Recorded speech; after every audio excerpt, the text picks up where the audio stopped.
Hi, dear artists, art students, and art lovers. I am sculptor Guru Prasad Ayyappan from Rishikesh Art Gallery, Kollam.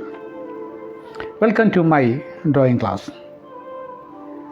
Today, I discuss here an very important subject about primary colors. Which are the primary colors in painting? Answer is RYB, red, yellow and blue. These colors are known as king colors because these three colors cannot create through color mixing in any stage of painting.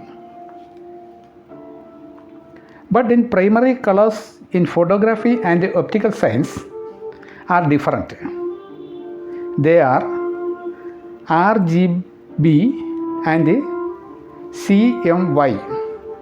RGB means red, green, blue.